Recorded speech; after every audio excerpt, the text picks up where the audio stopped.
Good morning, everyone. Welcome to the Tuesday, December 1st edition of the MMAOB Daily Podcast. I'm your host, as always, Adam Martin, and I'll be taking you guys through the latest in the world of mixed martial arts. And I'm joined, as always, on Tuesday morning by my co-host here, Mr. Cole Shelton. Cole, without a mustache. Bring it back, Cole. The people are going to demand it back. No, I hated it. I'm so glad it was December 1st. Like, I can shave this thing off now. Dude, you did it for a good cause. I did it a few years ago, and I felt the same way. Like, every time I got on a bus, I felt like people were like looking at me or something. So I totally understand you, but it was for a good cause, Cole. So, we commend you for that, man. But we can't talk about Cole's mustache, guys, because we have so much to talk about today. Like, me and Cole were going through it this morning, and Cole's like, you got to cut that out. We don't have enough time to talk about it. So let's get right into it, Cole. We'll start with the UFC card this past weekend. UFC Vegas 15, UFC on ESPN 18, whatever you want to call it. We'll go through it somewhat quickly. I mean, obviously not the best card the UFC's ever done. We heard the news, I think it was Friday, where Curtis Blades tested positive for COVID-19, was removed from the card. The Derek Lewis fight. It's going to be rescheduled. They're saying December, Cole, but I'm looking at these cards. They're like completely full. So I'm thinking more like January probably. The thing that sucks is it's probably not going to be 5 rounds now. It's probably going to be a 3-round fight. And I actually wanted to see that fight for 5 rounds because we saw in the Volkov fight that Curtis got a little tired in those last few rounds, right? So that's unfortunate. But we ended up getting Smith and Clark in the main event. And on paper, probably one of the weaker main events the UFC's done in a while. To be fair to them, it was short notice, so you can't do much about it. But either way, good for these guys for signing up for 5 rounds, but they only needed half of 1 round, Cole, because Anthony Smith gets the submission in the first round. We both picked against him last week. My picks were okay. I think I went 6-4. I did call 3 underdogs last week. There was actually 6 underdogs that won. So a lot of underdogs won on last week's card. This was not one of them. The line basically flipped after the fight was announced to be 5 rounds. I kind of wish I switched my pick, Cole, to be honest with you, but it is what it is. I stuck with my original Devin Clark. I don't think it would have mattered. Smith proved to be the better fighter. He is the ranked guy. But beating a guy like Devin Clark, Cole, like, he's unranked. I think we all know he's a decent fighter. He's not great. So where is this putting Anthony Smith? Like, what do you think's next for him? I still think he's going to fight someone. I think he's going to get a rank. I think it's going to be someone in that bottom of the rankings. I like that Paul Craig fight, actually. Both guys called for it. I think it makes a lot of sense. Paul Craig's coming off like the biggest win of his career, beating Shogun. Yep. He's due for a step up. And every time he kind of gets that, Paul Craig's one of those guys where I have such a hard time picking his fights because I know. He goes out there. Alonzo Menifield goes out and knocks him out. These guys knock him out all the time. Or, like, look at that Ankalaev fight. Getting absolutely dummy, then taps him with 1 second left. Like, I know. Paul Craig would really test Anthony Smith because I think Anthony Smith's wrestling is a lot better than what Paul Craig is. If Anthony Smith can keep it outstanding, I think it's his fight to lose. But if it hits the mat, like, I would not be surprised if Paul Craig could tap out Anthony Smith. Yeah, I like the fight too. They both seem to want it. That makes perfect sense for like a fight night card next year somewhere, like maybe like March or something. A headliner.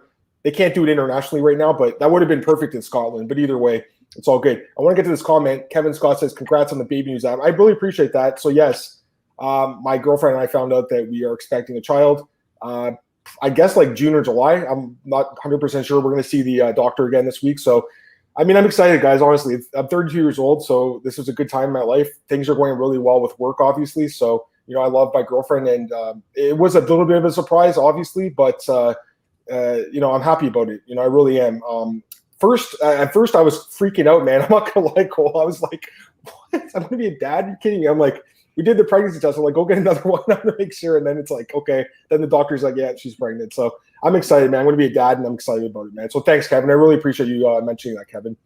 All right, Cole. The next fight in the card was we'll go through these quickly because there's a lot of like just stuff that's not really worth talking about. But Miguel Baeza, a guy that we really like.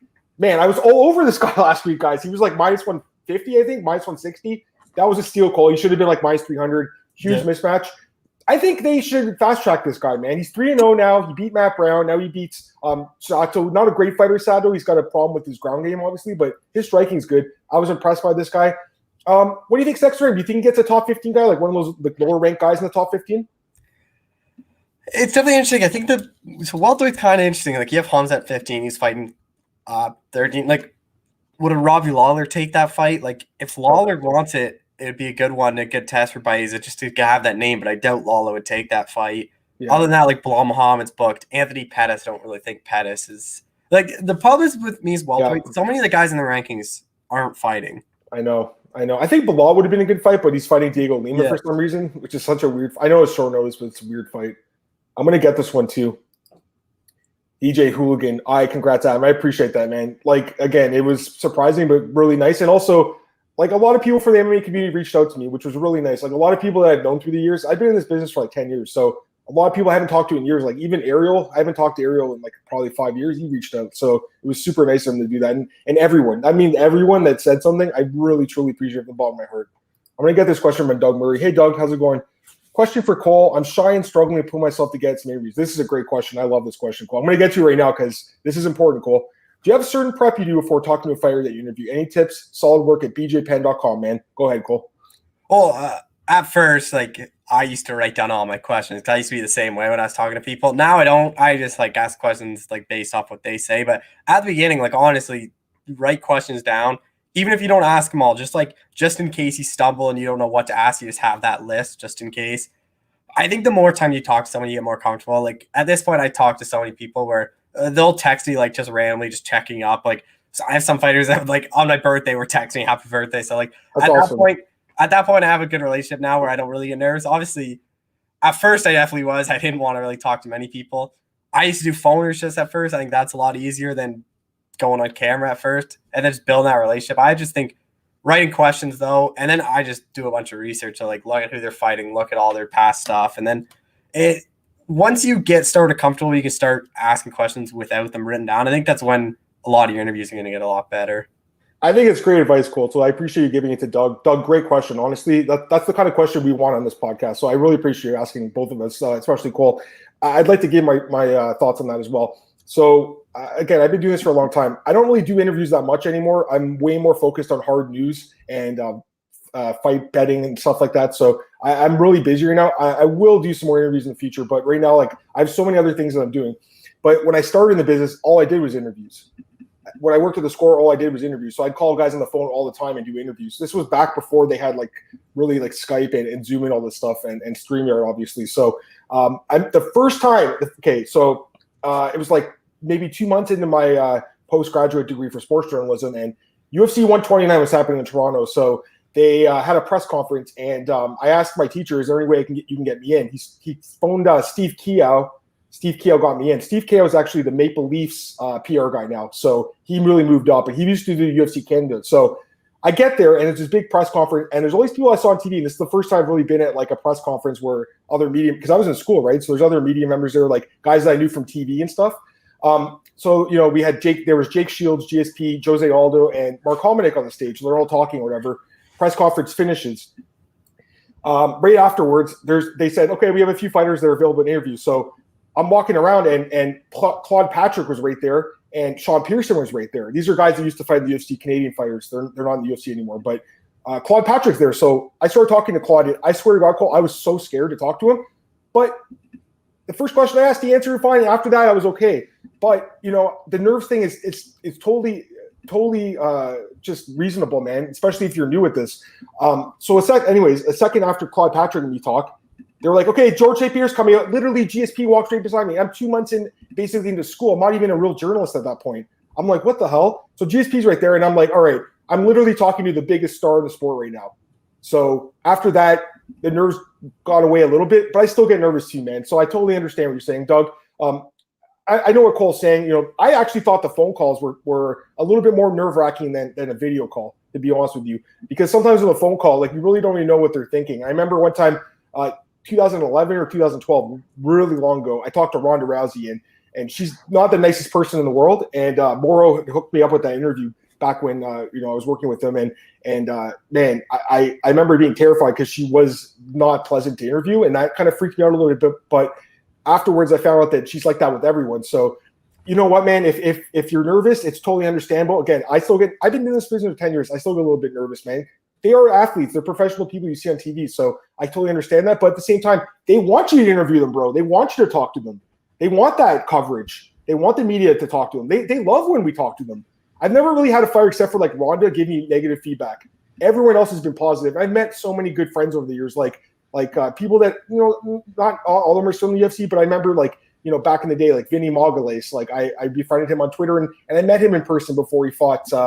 I can't remember who he fought now. Anthony Perosh, I think. I can't remember who it was. Not Perosh, actually. someone in Toronto, but he was there and went to his. I went to his hotel room and interviewed him, and after that, I'm like, you know what, man, this guy's super cool and he's one of the best fighters in the world. So it gets a little better with time, but I think Cole's advice was really good. And I want to get your other question here. So with interviews, do you tend to talk to the fighter prior to the interview? Sweet. I'll start with phone interviews. Thank you, guys. If I'm going to answer that one for you, for me, it's like you got to build that rapport for sure. You can't just like blindly, say, hey, can I get an interview? Like you should build that rapport. I know Cole talks to them a lot. Maybe Cole can answer that better. Yeah, so I talked a lot but even before I start the interview, before I even start record, I'm just asking a bunch of questions just about their day and stuff. Just chatting before. So it's not the first thing I say is a big question about stuff. Just I find that easier, and that even helps the nerves out. Just if you start talking to them and then you realize there's an average person that lives an ordinary life just like you. There's a professional athlete. It makes it a lot better if you just ask them what they've been doing today, how's their day and stuff before you even start recording. That'll even help the nerves go away. Yeah, that's good. All right, I'm gonna get to this one. He had Kevin said he's got two plus $800 bets, or plus 800 bets, I should say. Said Baeza by sub and Tyson Jones draw, which I did actually write in my props article odds. We'll talk about that in a minute. I want to get through the rest of this card quick, Cole, because we obviously have a lot to talk about, but we had those questions. All right, so next up, Parker Porter defeats Josh Parisian. Man, this was a great fight. Honestly, this probably should have been fight of the night. Dana White didn't watch this fight, guys. He was watching Tyson Jones. He even said that. He's like, I had 3 screens. I had a college football game. I had UFC and I had boxing. He's literally in front of the octagon. He's got other screens going on. So this fight set a record for most significant strikes landed by 2 heavyweights in a three-round fight. It was a hell of a fight, man. Porter looked amazing. Great fight, Cole. I was shocked how good he looked. And Parisian's a guy that kind of killed my night, guys. I mean, I had him. I paid the juice on him, and I paid the price. Laying juice on heavyweights is always risky. I was really high on this dude, but he's such a limited fighter, especially after watching this. If you can't get the takedown, get the ground and pound, Cole, he's done. And Porter looked good for a heavyweight. Bill Algio defeats Spike Carlile. We both had him as a dog. That was a solid pick there. Norma Dumont, I had her as a dog as well. One of 3 dogs I had. 6 on the card cashed, like I said. She defeats Ashley Evans Smith in a real mismatch. That's going to be it for Ashley Evans Smith in the UFC, Cole. No way she gets another fight. JSP, Jonathan Pierce, with a nice upset win over Kai Kamaka. This was a fight I messaged you about, Cole, and I'm like, man, this line looks really high. Didn't bet on Pierce. I know a lot of people did, though, so that was definitely a good spot if you took him at plus 250, I think. Kamaka's solid, but, the line was way too high, so definitely a good bet if you bet on Pierce. On the prelims, Anderson Dos Santos defeats Martin Day in the first round of the guillotine choke. He didn't get a bonus. I think you could have given him one. He looked amazing in this fight. Great performance. Martin Day, Cole, 0-3 in the UFC. I don't think he gets another shot. Gina Mazzani looked pretty good against Rachel Ostovich. I mean, let's be honest here. That fight was not really UFC caliber fights. Ostovich proved to be pretty tough, but eventually 2 nasty kicks to the body, and she gets finished in the 3rd round. Sue Madarji, one of the stars in the card, 44 seconds to defeat Malcolm Gordon, a guy from Scarborough, Ontario, which is my hometown, a guy that trains literally 10 minutes from my house. He didn't look good this week. He's 0-2 down the UFC, Malcolm Gordon. The way he reacted to getting punched was not good to watch. It's not the kind of reaction you want from a UFC fighter. He got hit and went right down and covered up. I definitely think his body kind of shut down a little bit for sure, but a lot of people said he quit. I'm not saying he quit. I don't want to say he quit because I like the guy, but it didn't look like he wanted to be there, Cole. And I don't know if he gets another shot, Cole, honestly. I know flyweight's weak, but I'm not sure. And then opening up the card, we call this one, Cole. Nate Maness wins a decision, he wins by submission over Luke Sanders. Come back in the 2nd round, gets the submission. Great win by Nate Maness. He looks really good. Overall, Cole, I mean, not a bad card for what it was, but it really was lacking that big fight. Any more last thoughts on any of these performances, Cole? Well, yeah, even just Mal Gordon. I was watching with my brother, and he's like, I swear that guy quit. He just fell down. He's like, it's so hard to say a UFC fighter quit. I know, but at the same time, I know what you're saying. Yeah, I do think that's it for Malcolm Gordon. 0-2, 2 first-round finishes. The first, it wasn't even a hard shot. It looked like it looks like a jab that just stunned him. Other than that, what was it? JSP looked good. Parker Porter, I think I didn't believe it. When I talked to him before, he's like, man, that first fight, I had a 3-week-old baby. I took it on 9 days notice. I had to cut weight for the first time in my life. He was saying how bad everything was, and he's like, this actually be the real me. I still have questions because I'm I thought Parisian was just going to knock him out, but his chin held up pretty good. So, I mean, maybe on a full camp, Parker Porter is actually a half-decent heavyweight. for me, it's a learning experience, honestly. Like, I've been in this game long enough that I should know not to lay juice on heavyweights. It was just a mistake on my part. Like, I should have just said pass on this one, guys. So I know people tailed me, and it is what it is. A lot of people have been a Parisian. I don't really know too many people that were on Porter, but it is what it is, Yeah, it's risky. Anytime you're betting on a heavyweight, if you can't implement his game plan, he might lose. I definitely think heavyweight compared to the other weight classes, Cole seems to have more upsets just because of the power. Like, he got hit with some good shots in the first round, Parisian, and that was pretty much it after that. Porter looked good for a big guy. All right, that's going to be it for this card, Cole. We have, like I said, a lot to talk about. I'm going to spend 5 minutes on the Tyson card with you, Cole, okay? 5 minutes. We got to talk about this fight, guys. So me and Cole spent a lot of time last week talking about this fight. We were two of the the only journalists I saw hyping this card up and hyping the fight up, Cole, saying, hey, this isn't as bad as some people are saying. Like, it's not as big of a joke as people are saying. And on Saturday night, Cole, everyone that shit on the card all week ended up watching it. Everyone I know watched it. Every talk, I listen to a lot of radio at home. Everyone I've heard, like, yesterday and today, they all talked about Tyson. Like, they talked about the Tyson fight before the NFL games, Cole. Like, that's how big this was. So it was a big show. As far as the main event goes, listen, I picked Roy Jones and so did Cole. And, I thought Tyson won the fight clearly, Cole. I got to be honest with you, man. The scorecards, and I understand they weren't licensed judges, like they're ex-fighters. But to me, Cole, and I know it's an exhibition fight, it doesn't really matter. This is the perfect example of why when people say, oh, we need ex-fighters to be judges, it's not always that easy. Like, just because they were a fighter doesn't mean they're good at judging. Vinny Paz's scorecard of 80-76 for Jones is, like, arguably the worst scorecard I've ever seen in combat sports. So bad, Cole. Chad Dawson had a tie, or a draw. It's so bad. Christy Martin had the only good scorecard. She had it 7-1 for Tyson. That's what I had, Cole, 7-1. I can't remember what round I gave Jones, but it was a blowout. So, I mean, is this just another example of people assuming that boxing is corrupt because of a decision like this, Cole? Again, I know it didn't matter, but come on, guys. Like, this was a terrible decision by these judges. What do you think, Cole? Yeah, it was garbage. I was like, some of my friends at Texas, they're like, did Tyson just 8-0 him? I'm like, I could make a more argument Tyson 8-0'd him than it was a draw. Like, there was more, like, I thought 6-2 was the worst you could do. Yep. I completely agree. Like I said, I think I had 7-1, but 6-2, that seems even a stretch. Like, it was a blowout. Terrible decision by the judges, but it is what it is. Now, I do want to say, though, in that props article I had 2 weeks ago, and the lines were kind of taken down, some places put back up, a lot of confusion about this fight. Like, there was even on fight day, Cole, people were messaging me saying, can you bet on this fight? I'm like, guys, I spent all week saying you could bet on this fight. You just got to find the right book. So there was a lot of confusion. I understand that. But, I mean, it is what it is, Cole. I just think that the result was wrong. So anyone who had that draw, I think it was like plus 1,200. Great hit. And looking back, that was a great call, I think, for people. All right. The co-main event, though, we got to talk about this. Now I'm going to get to this comment here for DJ. It says, Jake Paul get the benefit of the doubt now. Guy's got good hands. Let's talk about this fight really quick, Cole. All right, so I got some thoughts on this fight.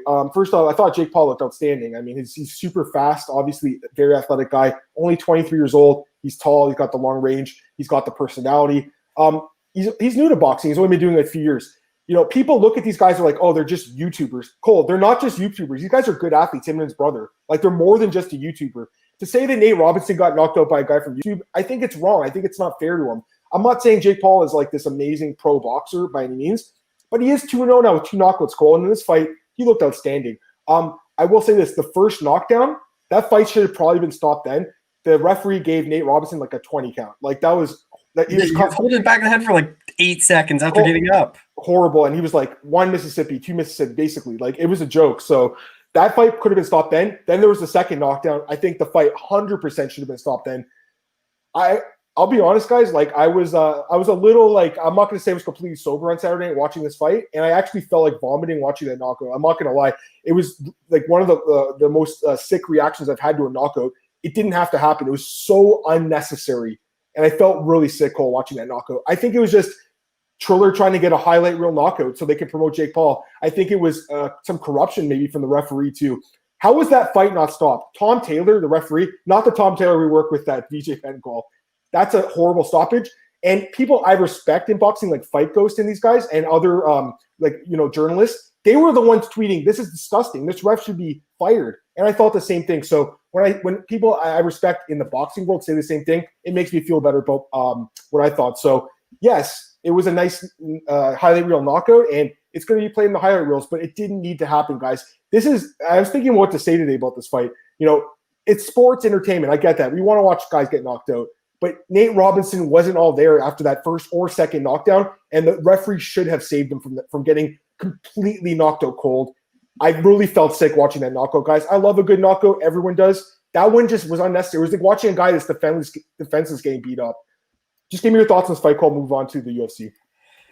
Yeah, the first one, I thought you could maybe let the first one go just because whatever. It was the first. It seemed like kind of flash one. He got up all right. It was just holding the back of the head, like maybe he did hit the back of the head. The second one, though, it 100% should have been stopped there because literally, what was it? I think Jake Paul threw like 2 jabs and the next hard punch knocked him out cold. So he already wasn't there. And the thing is, like, Nate Robinson, I don't know who trained him, but his coaches have to be terrible. The guy, his whole strategy was, let me just put my head forward, my hands down. Like, he literally just went like this, just at Jake Paul. I'm like, you're going to get hit. Like, I don't know why. It didn't look good, but I think Jake Paul has to get some credit because he's looked good as a boxer. No, absolutely. And, and I'll say this too about Nate Robinson. I respect this guy, man. I had a fight in 2014 at a smoker in Muay Thai. I got my ass kicked, man. James was there. A lot of friends were there watching that fight. I had trained really hard for like 2 years before that fight. I had a full camp for that fight. I was in the best shape of my life, and I still got my ass kicked. It's not just about that. It's also about the skill, but it's also just the fact that doing combat sports is hard. And I did it myself, and I would never do it again. I had my experience, and it was a good experience, but I wouldn't do it again. Nate Robinson, I really hope he doesn't fight again, Cole. He has no reason to step in that boxing ring. And I know a lot of other NBA players have supported him, and Gilbert Arenas used to play in the NBA was like, we should run it back. No, and I know what he's saying, like, it's his first time in the fight. And same with me. Like, if I had my fight again, I would do it differently, but you don't want to see this guy get like killed. I mean, I thought he could have been killed, Cole. It was that bad of a knockout. And, DJ says Nate's NBA career could have been jeopardized. I mean, it's been over for 5 years. He last played for the Pelicans in 2015. He's only 36, so he's been on the league since he was 31. But, looking at it, people think he's like this super millionaire, Cole. It's only $24 million, but he only made $24 million, and half of that goes to taxes and agents and stuff. So he didn't do that amazing in his NBA career. He did okay compared to like average people, but it's not like this guy is a billionaire. So maybe he needed the money, Cole. I really don't know, but I don't want to see him ever fight again. All right, guys, that's going to be it for boxing. We have a lot to talk about this card. UFC fight night, Hermansen versus Vittori. This fight was booked on super short notice. Vittori switching opponents with Kevin Holland and Jacaré. He's going to fight Hermansen now. So I'll set up the card, Cole. Give me your quick initial thoughts on this card.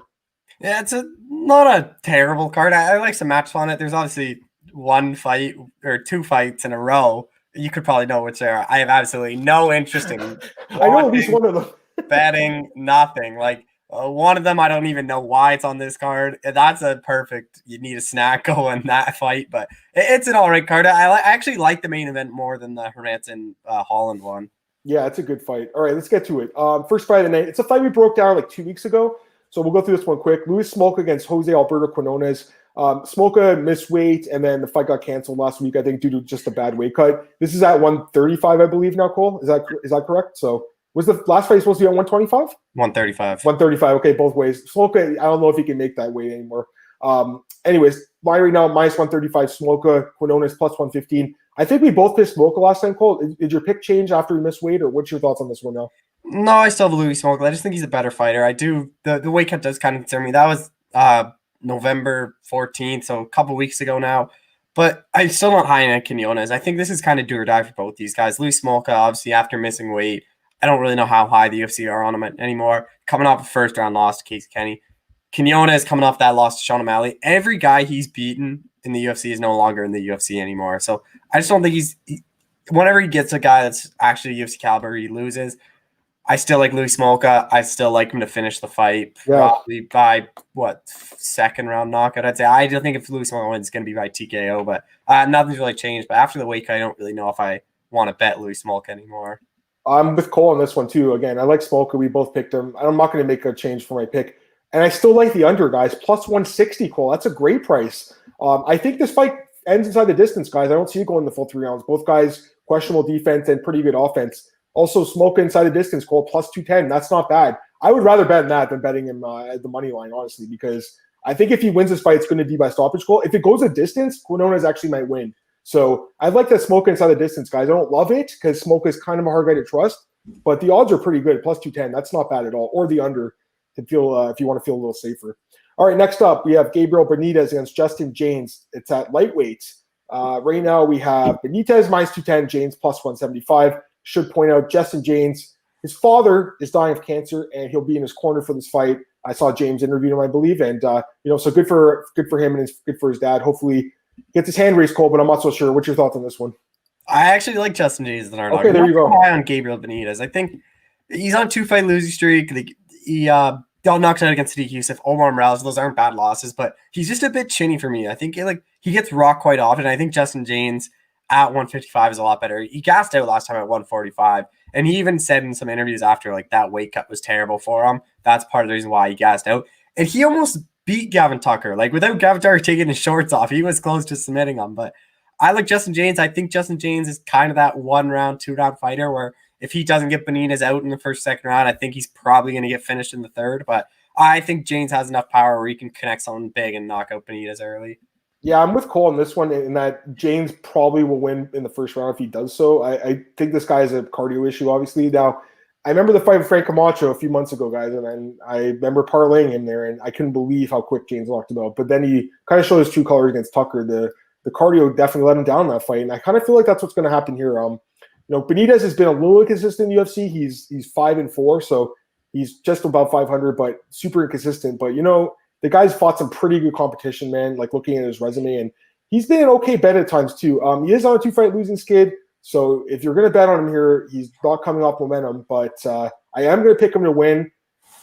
Minus 210 seems a little high though. This to me seems kind of like a minus 150 kind of spot for him. So I would wait for the line to drop personally. But I know a lot of people are pretty confident Benitez.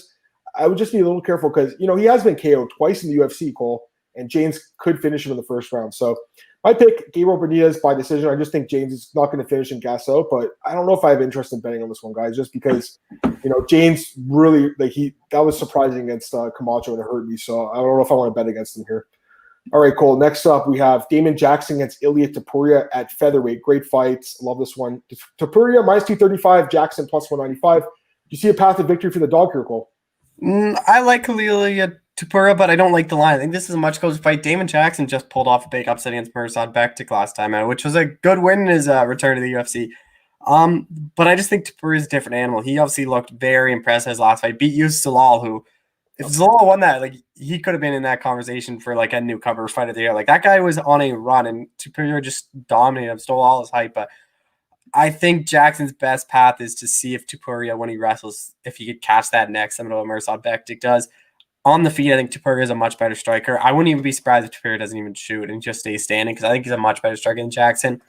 We've seen Jackson get knocked out before, so maybe Pouria can land some big knockout, but I just think Pouria is just going to be able to outwork him over 3 rounds and win a decision. Yeah, I'm with you on this one, too. I mean, there's a lot to like about this guy. First off, he looked great in his last fight against Zalal, who was undefeated. We talked about this last time. He stole his momentum. Zalal was the guy everyone was talking about. Pouria goes in there and wins as an underdog. And a lot of people were on him as an underdog in that fight, too, Cole. So he's good, man, and he's only 23, super young. Damon Jackson, I got to give this guy credit. He fought back to the UFC, and, man, he gets that win over Bektic. But, Cole, it wasn't like he was dominating that fight. It was a comeback. He needed to come back and win. And Bektic is a guy that you can come back and win against. And I don't know if Pouria is going to be the same way. I think Pouria has way less holes in his game. We've seen Jackson get knocked out a few times now, Cole. I don't know if Pouria will KO him. Maybe he just grinds the decision out. But I do think he wins this fight. But I will say if it goes to the ground and if it does go into the later rounds, Jackson's going to be dangerous. So I'm with Cole too. I mean, I think the line's a little high on Pouria. For a guy with one fight in the UFC, and he was an underdog, I think, in his last fight, for him to be 235 now, it's, to me, that's a pretty big change in how people are viewing him. So I am going to pick Pouria, but I don't like the odds right now. I've seen some people think Jackson could pull it off. If he does, Cole, I would assume it's going to be by submission late in the fight. I don't really see him winning otherwise. Next up, this is a great fight, Cole. Jimmy Flick against Cody Durden at 125. And right now, the odds have Jimmy Flick is minus 165, Durden plus 145. Who's your pick in this one? Yeah, this is a good fight. I'm really intrigued to see how Cody Durden looks at 125. His UFC debut, short notice, and how to draw against Chris Gutierrez, which is impressive. Jimmy Flick has obviously a lot of hype after the Contender Series. Good submission over Nate Smith. He has a former LFA flyweight champ, but he's a guy that fought at 135 before, and what's kind of interesting is he's actually fought Chris Gutierrez, and Gutierrez knocked him out. So he has some good wins. Like he submitted Johnny Bedford on the regional scenes. He did get knocked out for Rodriguez. He's been knocked out a couple times, so I do worry about his chin, just because all his losses are coming by knockout. I think if I actually like Cody Durden in this fight as an underdog. I think if Cody Durden can stuff the wrestling, I think he's going to be able to pick apart Jimmy Flick on the feet. I do worry about Flick's chin. I don't get me wrong. If Flick gets us down to the ground, I think it's his fight to lose. I think he probably could tap out Cody Durden, but I think Durden's wrestling is good enough to be able to keep it on the feet. And then standing wise, I think he's eventually going to land something big, like second, third round, knock Flick out. You think he knocks him out, right? Yeah. Well, Flick's been knocked out, I think, 4 times, right? So his chin is not the greatest, but man, this guy, okay, first off, he's so much fun to watch. Yeah. Like the way he comes forward, Cole, in that fight with Nate Smith, that fight was amazing. That's one of the best fights this year in Contender Series, guys. Go back and watch that one if you missed it. I like this guy, man. He is super fun to watch. Like his ground game is one of the best in the sport, I think, right now, especially at 125. He's just super aggressive, moving forward, constantly throwing up submissions, whether he's on the bottom or on the top, Cole. He is throwing submissions up. So this guy has a high work rate. He definitely leaves himself susceptible to being KO'd, though. Like his chin is not good. Like Cole said, his striking defense isn't good. He sells out for the takedown, Cole. But more often than not, he gets it. He just finds a way to get this fight to the ground. Cody Durden is an interesting matchup, though. I think, this is a guy with pretty good wrestling, pretty good striking, a decent ground game for what we've seen. So he's pretty well-rounded, but I do have a lot of question marks, moving to 125 for this fight. That's interesting, Cole. Like, I don't know. Like that, the whole weight class thing really kind of throws me off. I do like that Durden went to American Top Team. I think that's a great move for him. Great camp training with guys like Koraguchi. So, I think he's a live dog here. I'm still going to pick Flick, though, Cole. I thought about this fight a lot last night. I've seen a lot of people on Durden. He's a very popular guy on social media for a few reasons, but he's part of the community almost in a way. But honestly, guys, watching both of them, I've been more impressed by Flick, so I got to go with Flick. I just think it's a possible upset spot, so I don't know if I want to bet on it. And if you do bet on Flick, you probably should take him by submission because I don't think he'd win a decision, Cole. Inside the distance, minus 115, not a great price, but I really don't see this fight going the distance. I think someone gets a finish in this one. And the over-under set at 1.5 rounds. So you don't see that at flyweight very often. You would hope it's 2.5, but it's not. So Flick by submission, that's my pick. I just think in general, guys, this is kind of a tricky card to bet. I think there's a lot of fights that could honestly see like an upset happening. And there's a few spots I like, but overall, it's kind of a tricky card. Next up, this fight's super weird. What the hell is this? Matt Wyman against Jordan Levitt. This is the 2-fight stretch I'm talking about. The ghost of Matt Wyman coming back to fight Jordan Levitt, the Monkey King. This is a weird fight, Cole. Right now, Matt Wyman or Jordan Levitt, minus 400. Matt Wyman plus 325. I really like the Monkey King, and Handsome was a guy I loved for years in the UFC. I just don't understand this matchmaking, Cole. Give me your thoughts on this one, Cole. I don't get it, man. I like Jordan Levitt. I'm not as high in Jordan Levitt as a lot of people are. I don't think he's going to have much success in the UFC. I do worry about his stand-up. I think if he can't get fight down to the ground, he's going to be in a lot of trouble. But this is a layup fight for his first UFC win. I don't think Matt Wyman, his last 2 fights, I don't know why he's still in the UFC or still fighting. This guy's not looked good at all. Not the same Matt Wyman. He's now 37. Wow. I'd expect Jordan Levitt just kind of do it just like he did, just out-wrestle Matt Wyman. Just eventually have success on the feet. I actually think Jordan Levitt could probably have more success on the feet than what Wyman is, even though Levitt's not the best striking-wise. I don't really see a path to victory for Matt Wyman here. I think Jordan Levitt's just going to eventually just get a bunch of takedowns. Maybe he taps out Matt Wyman. Maybe he ground and pounds him out. But to me, I still have no interest in betting. That's just because I'm not high in Jordan Levitt either. I think this fight is a little bit trickier than people think, honestly. Like, looking at it from afar, Levitt's the undefeated guy. He's 25 years old. He should win this fight easily, but stylistically, it's not the worst fight in the world for Matt Wyman because Levitt is basically a submission artist. Matt Wyman's never been submitted, and he's fought some good guys on the ground. When he fought Paul Sass, I bet him as an underdog in that fight. He was supposed to get submitted. He evaded the triangles, actually submitted Paul Sass. I've actually had pretty good reads on Matt Wyman over his career. I love the guy. I mean, he's had some amazing fights in the UFC. Fight with Sam Stouts, Jim Miller. Those fights are incredible. Go back and watch his fights. His old fights were amazing, but since he come back from his layoff, he missed 5 years. And since he's come back, he's looked horrible. The fight with Luis Pena was an absolute beatdown call. And after that fight, I was like, he's done. He's never going to fight again. Somehow he got another fight against Selecki, lost that fight. I think it's just the UFC, they really like him and they respect him, and he might have, like, this might be the last fight of his deal, that his old UFC contract. Maybe that's what it is. Listen, Levitt's probably going to win this fight, Cole, but I'm just telling you guys, like, I don't lay minus 400 because what happens if he can't get the submission? You know, what happens then? He does have like 2 decisions on his resume, and that's actually what I'm going to pick. I'm actually going to pick a decision here, and I think that's the better way to attack this fight because the odds are way better, plus 180. But honestly, Cole, I think it's just it's not dog or pass because Wyman probably won't win. It's just a pass though because Levitt, we don't really know much about him, guys. And again, what happens if he can't get the submission and gets tired and Wyman gets on top? Does Wyman pull it off? It's a weird fight. Levitt should win, but Ahmad is sold on this guy as a lot of people are.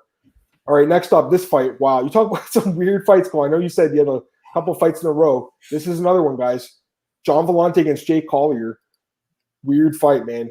John Volante minus 200, Collier plus 170. 2 guys that showed up way overweight in their last fight. They're fighting at heavyweight now.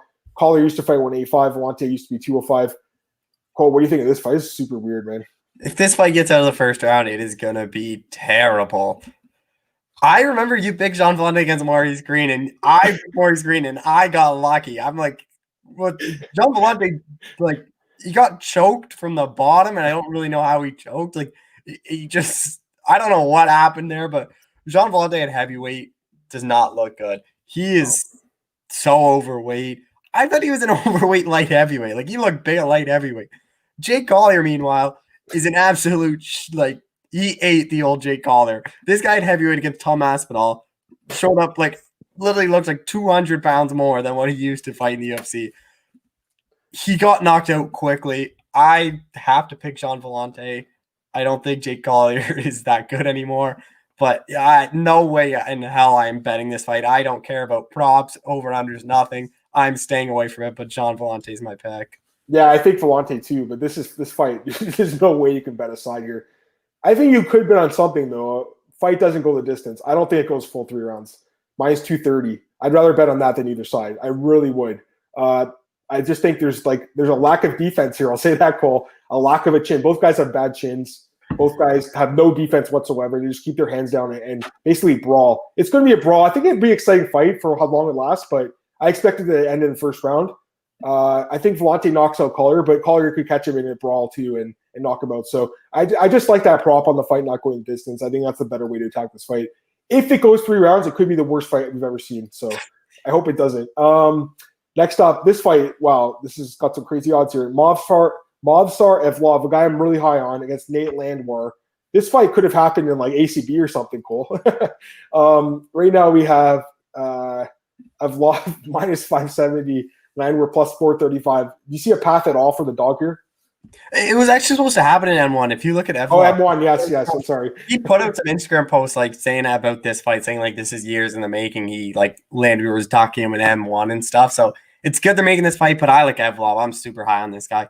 Landwehr, I've never really been that high, and I actually thought he lost to Darren Elkins last time. I don't know if I'm in the minority or majority with that, but I thought you could make the case Elkins beat him. Herbert Burns obviously knocked him out, which was surprised me. I did pick Landwehr against Herbert Burns just because I thought Landwehr's ground game was good enough to keep it standing, and he would have success on the feet, and then he's ended up the one getting knocked out. But Evlov impressed me last time I went against Mike Grundy, and I think Evlov is just going to be able to outwork Nate Landwehr, but on the feet, using his wrestling, I think he's going to have a lot of success. I do worry about his lack of finishes. 3 straight fights, UFC decisions. He has a lot of decisions on his record, so I don't think he'll be able to finish Landwehr. I think Landwehr's durable enough where he's going to go the distance, but I think Evlov's probably going to like 30-27, 30-26. I pretty much agree 100% with you on this one, too. I like Evlov a lot in this fight. I like it by decision at minus 125, Cole. That's a good bet compared to minus 570. I don't think he finishes Landwehr. Landwehr's super tough. We saw that in the fight with Darren Elkins. I mean, he has been knocked out, so let's be fair. He got knocked out by Burns, and he's been submitted before, but overall, he's very durable. He's a good fighter too, man. Like, he's always coming forward. He's aggressive, but he's older than Evlov at 32 compared to 26. Evlov's undefeated. Evlov, I think, has fought better competition overall. I mean, Landwehr's competition in the UFC has been pretty good, but I think Evlov has fought kind of better guys lately, and I've been impressed by this guy, man. I know he hasn't finished a fight in the UFC, but it'll come one day. I just don't know if that's going to be the fight here. But either way, this guy he's money, dude, and to me, he's by far my most confident pick in this card because this is a card that's so weird. I feel like this guy's my most confident pick, not even close. So Evlov by decision, I really like that prop, minus 125. Or, I don't like laying juice, but people are going to parlay him. I don't think he's the worst guy to parlay. I think he should win this fight, like 95% of the time. So next up, Cole, we have Roman. This is an interesting fight. Roman Dolidze against John Allen. I like this fight, Cole. Dolidze minus 185, Allen plus 160. What do you think of this battle between light heavyweight prospects? This is interesting. I've been fading John. I actually picked John Allen against Mike Rodriguez, I think, but I'm still not impressed. This guy lost to Vinicius Moreira on the Championship of Brazil. If you lose to him, I don't really think how high level you can get, because that guy, you just need to connect on his chin once and you knock him out. So I was impressed by Dolidze's last fight against Keeds Ibrahimov, who obviously wasn't as good as what many thought, but I think Dolidze can have a lot of success. I think he's going to eventually land some big on Allen. Maybe Allen dare enough to go the distance, but I think Dolidze's probably be able to work on the feet, will land the better shots. I wouldn't be surprised if he finishes him late in the fight, like a second, third round TKO, but I really like Dolidze in this spot. Yeah, I mean, most people I've talked to really like Dolidze, and for good reason. I mean, the guy seems like a beast. We saw that in the Ibrahimov fight, but again, that guy is terrible, man. So I'm not taking away anything from that. I'm looking at his other fights, and he looked pretty impressive. All his wins by finish, but a lot of them came in the first round early on. He does have 1 third round finish though, so that's interesting. But overall, I still wonder, like, if he doesn't finish in the first round, will he get tired? Some underdogs will win on this card, and John Allen. I mean, he's coming off a layoff. He's coming off the PED thing. That worries me too. But the fight with Mike Rodriguez, he looked pretty good in that fight, man. I thought, he takes him down, grinds him out. That was a big upset. He was like plus 300. I think he's being undersold here again. People are kind of ignoring him, and I ignored him in his last fight against Rodriguez. I thought he'd easily lose that fight, and he grinded it out. Dolidze, he's good. He's got power. I just wonder what happens if he can't finish in the first round. And also, looking at advantages for Allen, I got to find some of them. He is 5 years younger. I mean, that could help. The reach is basically the same too. It's 1 inch for Dolidze, but I don't know. Like I said, some underdogs will win in this card. I don't think all the favorites will win. I'm going to take a shot in the dog here, Cole. I don't love the spot by any means because Dolidze is a beast, but I think Allen at plus 160, that's a shot I'll take on a dog. So we'll take John Allen, guys. I'm going to take it by decision. I think he can survive the early storm and grind out a decision win over Dolidze in this fight.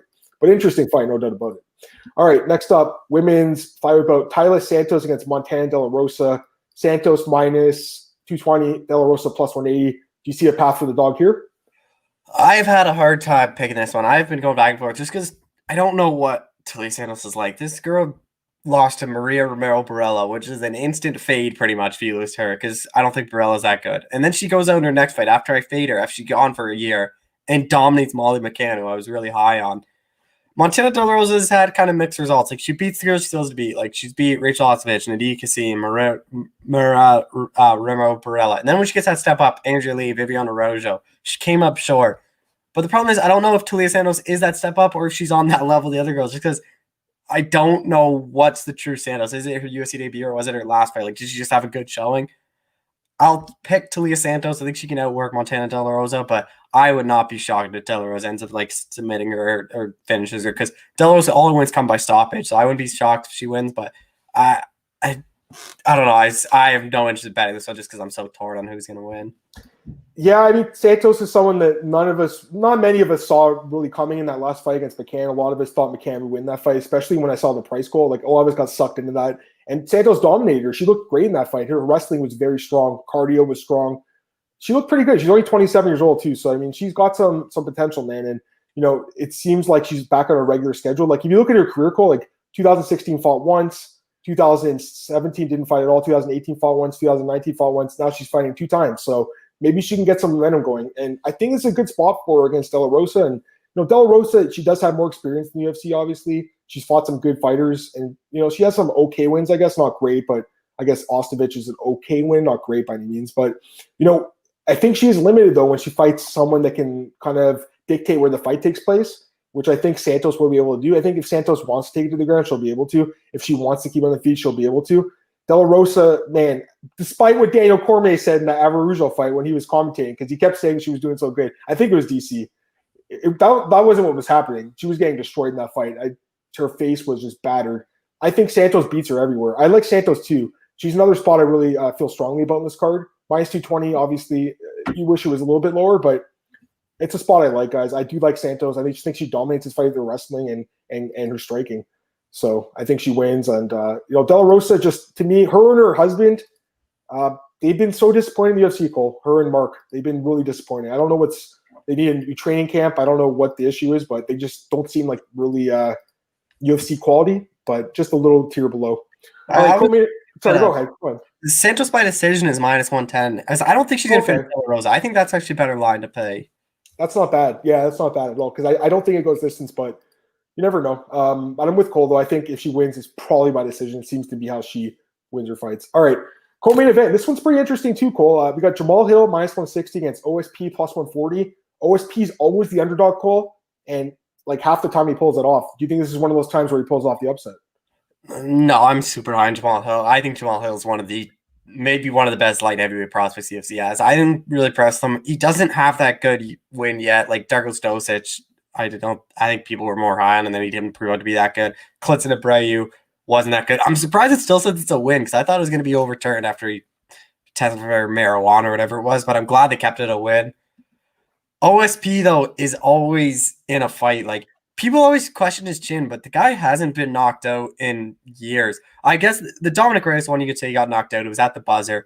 I'm okay with it being a decision. I thought it was a knockout, but even still, like, he's fought a lot of hard hitters since then and hasn't got knocked out. Like, even he moved up to heavyweight and his chin survived there. So yeah. I do worry of what happens if this gets to the second, third round with Jamal Hill can't put him away. Like, OSP's always dangerous. If he gets down to the ground, like, he has such a good grounding where he could submit Jamal Hill. Yeah. I think Jamal Hill has pretty good cardio. I think he's going to be able to outwork OSP. I think if a knockout happens, I don't think it's going to be early. I think it's going to be like a late one after just the build-up of damage. But I actually think this is going to go the distance. I actually like Jamal Hill to win this fight. I think he's just going to be able to outwork OSP for 3 rounds. Yeah, and I got to correct you on this one because it is no contest. If you go to UFC stats or mixed yeah, I know they're wrong. They have to fix it, because if you go to mixedmartialarts.com, which is I don't really use it, but it's the official one, it says no contest now. So that's stupid. I mean, listen, we live in Canada, Cole. Like, weed's not a big deal up here. So for me, that's really dumb that they overturned it. But either way, I mean, I like the guy. I mean, he does have momentum coming in here. He's undefeated. He's looked good, man. I've picked him in all his fights, Cole, and I love the guy. I mean, he's great. He's got good striking. He's long. He's lean. He's young. He's only 29. I think he's got a lot of potential. You know, OSP is a really tough fight, though. I think this is a really tough matchup for basically what is his 3rd fight in the UFC. It's a good step up because OSP, I think, is ranked number 15 right now. So it's like the fight that would get him in the rankings. But I don't know, man. I think OSP's got a chance to win this fight, Cole, honestly. Like we saw in the last fight with Menefield. I actually picked him in that fight, but everyone else was on Menefield. How about the fight with Alexiak? I didn't think he'd win that fight, pulls it off. Tyson Pedro, I didn't think he'd win that, he pulled it off. Corey Anderson, he was an underdog against. So this is a guy that is an underdog and often pulls it off. But he does have so many holes in his game. He's been knocked out. He's been submitted. He can lose decisions. I think it will look like the Ben Rothwell fight, actually, Cole. I think that Jamal Hill's going to be a little bit more aggressive and kind of just maybe win decision here. I think OSP is going to be tougher than people think, though. So I'm probably going to pass on this one. I like Hill a lot, but I would only bet him at like a pick and price. I wouldn't lay -160. All right. Main event, Cole. Again, it's a short notice fight, guys. Right now we have Jack Hermansen against Marvin Vettori.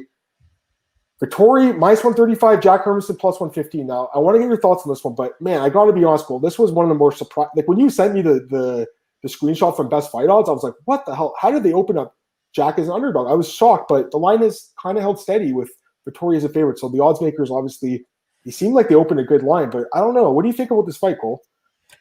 I like Jack Hermansson. I thought Jack Hermansson was going to be like -190. I thought he was going to be a huge favorite. I don't see a path victory for Marvin Vettori. The guys that beat Jack Hermansson are heavy hitters that can stuff his takedowns. Marvin Vettori, people always talk about his power. The guy's 2 knockouts on his record, and they came in the Italian regional scenes. Would be a guy that he's now 4-12, and Jack Mason, who's 29-17-1. And if you look down, like 90% of his losses are by knockouts. So he has a bad chin. Since then, Marvin Vettori hasn't knocked out anyone. We saw him against a grappler in Antonio Carlos Jr., and Carlos Jr. dominated that fight, had a lot of success. His biggest, and he doesn't have a good win in the UFC. His wins are Vitor Miranda, Cesar Ferreira, Andrew Sanchez, Carl Roberson. Like, what's the best win there? Andrew Sanchez, maybe? Like, his really path to fame is he went to a split with Israel Adesanya. Yep. That fight was not a split at all. Adesanya won that fight pretty clearly. Jack Hermansson, the guys that beat him, Thiago Santos, Jared Cannonier, since he's Obviously, Cesar Ferreira beat him, which I think if they run that back, Jack Hermansson beats him every single time now. But Thiago Santos had a lot of power, caught him. Jared Cannonier had a lot of power that caught him. Marvin Vettori doesn't have that power. Marvin Vettori is also not gone 5 rounds in the UFC. I do worry about his cardio. I think Jack Hermansson, we saw him against Jacaré Souza. Jack Hermansson threw more volume in the 4th and 5th round than he did in the 1st and 2nd round against Jacaré Souza. This guy's cardio holds up. Even if this stays on the feet, I think Jack Hermansson's just output is going to be able to outwork Marvin Vettori. Then if it gets to the ground, I would not be shocked if Jack Hermansson taps out Marvin Vettori. Even though Marvin Vettori submitted Carl Roberson last time out, Carl Roberson had Vettori in a submission attempt. If Jack Hermansson has him in that submission attempt, I'm pretty sure Jack Hermansson finishes it. I like Jack Hermansson. I like Jack Hermansson to either win a decision, maybe ends up tapping him if it gets down to the ground. But I don't know why these odds. So I love the plus money on Jack Hermansson. Marcus likes it too. He says, I love the underdog money on the Joker. I'm with you guys. This is weird. I don't understand the line on this one, guys. I know Vettori is a good prospect, a good contender. I mean, he's in the top 15. He's a good fighter, no doubt about it. But he was trained for a week after, so he doesn't have to change his weight cut now. That's one thing to consider. And really, Jack Hermansson's such a big step up. Like, yeah, still he looked great against Carl Roberson. He looked good against Sanchez Ferreira. But like, this is a massive step up, Cole. Like, Jack Hermansson's ranked number 4 in the world. Can the guy get some damn respect here? I don't get it at all. Weird line. It's weird that the line's actually kind of staying steady. So people are betting. I had a guy fighting Major. I love this guy. He's always on Twitter. He might be in the chat right now. I'm not sure. He messaged me saying, he's like, I love Vittori at minus 160. Now he's minus 130. I was like, really? Like, I don't see it the same way, Cole. And don't get me wrong. I like Vittori. My only thing is maybe it's all these – it's our boys like Algio leading all these Italians just pouring the money on Vittori, keeping the line steady. Because otherwise, I don't see it. I like Jack Hermansson too, guys. I think it's a value play on a dog here in the fight. He should be favored. The last few podcasts, it seems like there's been at least one spot in these cards where I'm like, hey, guys, the line should be flipped. Like even the Nate Maness fight, I think I said the same thing. So there's always a fight like that, and this could be that fight. Hermansson is just a more well-rounded, more experienced, and more proven guy. He's fought way better competition. He does have some losses, which he'd like to have back, especially early in his career, like back when he was in Bellator and then early UFC run. But, his only loss in the last 3 years is against Jared Cannonier. So that's not a bad loss. Now, that is probably the worry here. I think that would be Vittori's path to victory, Cole. I think it would be a knockout. I think Hermansson's chin can be tapped out. It can be touched. So I think that possibly Vittori could land. But if he doesn't get the knockout, I don't see him winning this fight. And honestly, I think Hermansson pretty much dominates this fight. I think his striking is better. I think his grounding is better. His submissions are better. His cardio is better. His pace is better. Everything's better. The question is he finish or does he go to distance? I'm not sure, but I kind of feel like it plays out like the Jacaré Souza fight that went 5 rounds, Cole. I think because Vittori's tough. So I think it might go 5 rounds. And I'm looking at Jack Hermansson. Guys, Jack Hermansson by decision is plus 425. I like that prop, Cole. Like a small shot in that, I like it. But I like Jack Hermansson straight up here, guys. I think he wins this fight. I'll take him by decision, but Cole's right. He could get a stoppage. Either a submission or TKO, because if Vittori gets tired and Jack takes down, he could pound him out for a win in like 4th or 5th round. But I kind of feel like it plays like the Souza fight. We see some more striking from these guys, and I think Hermansson wins. Give me the plus money on Jack Hermansson at plus 115.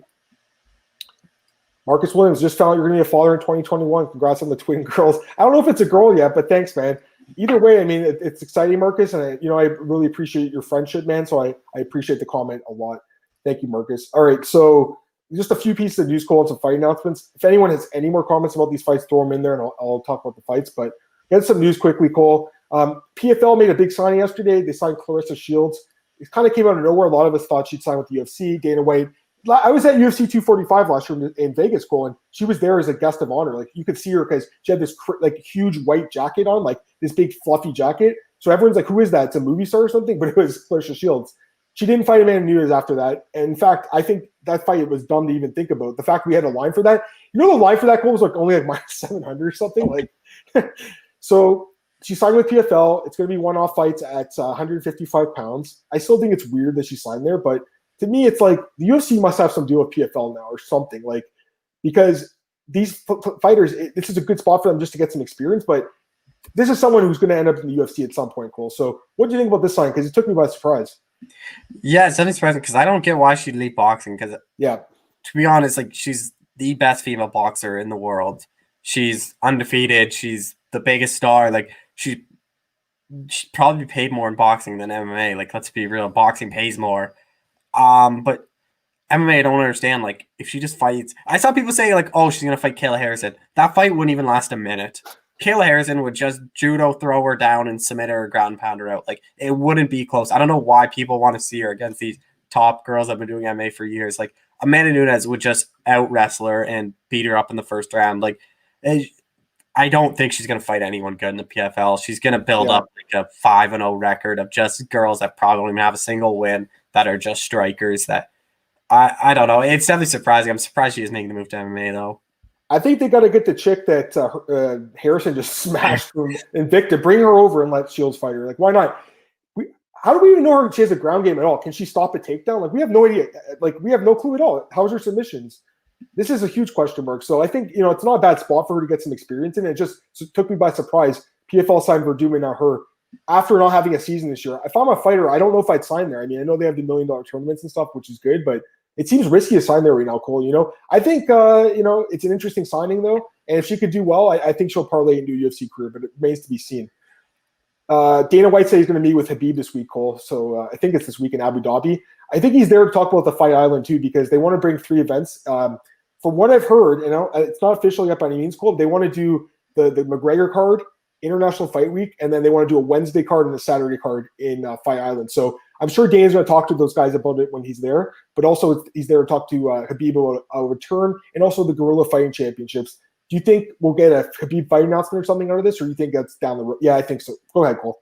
I don't think Khabib's fighting again. I don't know why people keep bringing it up. Dana White keeps bringing it up. This is strictly just probably for that promotion he just bought to try to get him on UFC Fight Pass. Because he said he wants to get more exposure. He said he wants to do US shows. He said he wants to get Abu Dhabi shows.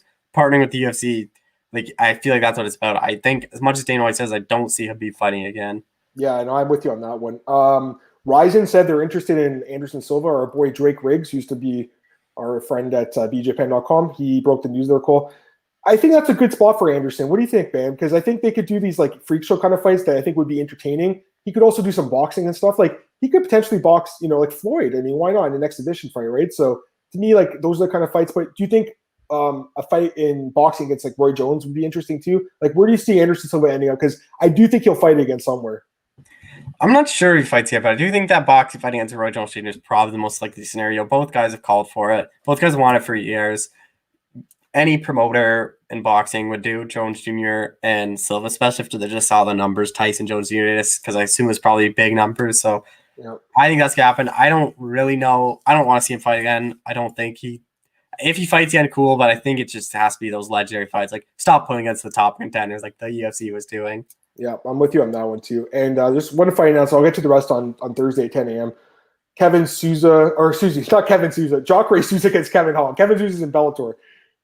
They did a switcheroo here, Cole. I mean, listen, he's COVID positive, so I think it's kind of weird they booked him so quickly. They expect him to get better. Maybe he was asymptomatic or whatever, Holland. But I like the fight. I was surprised they booked it so soon, Cole, but hopefully it holds up. Just really quick thoughts on this fight where Holland right now is a decent-sized favorite at minus 175, plus 145 for Souza. Yeah, it's interesting. I don't even know what's going to happen. Like, the guy is COVID right now. Who knows if he's still going to have it in 11 days when he fights. Like, he literally fights in 11 days. I know. So he couldn't fight this Saturday, but he can fight in 11 days now. Like, I don't understand it. It's like not even the full 14-day quarantine period. Love Kevin Holland. I mean, that's a good fight, but I've seen a lot of people on Souza in that fight. I love Jacaré. It's a really interesting fight. Anyways, I think that's going to be it for today's podcast, guys. Appreciate everyone who joined the stream today, asked questions, just listened. We love you guys, so appreciate it. And Doug, especially earlier with the questions about the journalism and interviewing. Great stuff. So hopefully some people learned something from that. Cool. Plug your stuff, man. Let's get out of here. Twitter, Aquashon91. The show this week is Jack Hermansen, Diego Ferreira, Montana Del Rosa, and Cody Durden. Jack Hermansen, I left the interview in, but it was before he was talking to Kevin Holland. But I actually spent most of the chat talking about, like, losing out on the Till fight in the middleweight division and Adesanya moving up. So I thought it was so relevant. There's only a couple questions about Holland, so not much, but it's still interesting because I even asked him, because I messaged him, because he said something at the Holland fight that it was a lose-lose for him. And he said the same thing for Vittori. Everyone expects to win. If he loses, it's not good. But other than that, everything's always on my Twitter. Yeah, you guys can follow me on Twitter at MMAOB. It's right there at the bottom of the screen. You can find my writing at bjpen.com, odds.com, MMAratings.net, and MMAoddsbreaker.com. That's the home of the podcast. That's been my home for a long time now. Hope you guys enjoy the show. We have it on YouTube live every Tuesday and Thursday at 10 a.m. Eastern. We love when you guys join the chat, so appreciate it. You guys can also find the podcast at iTunes, Spotify, Anchor, everywhere, really. Google Podcasts. You can find it anywhere. And we appreciate you guys listening and tuning in. And everyone who tuned into the odds.com show last week with Tyson Jones, that we also appreciate that a lot. Hopefully we can do that again. That was a lot of fun doing it on their platform. But every Tuesday and Thursday, guys, here at MMAOddsbreaker.com on our YouTube channel, you can find me talking about MMA. Have a great day, everyone. I'll see you guys Thursday. Bye.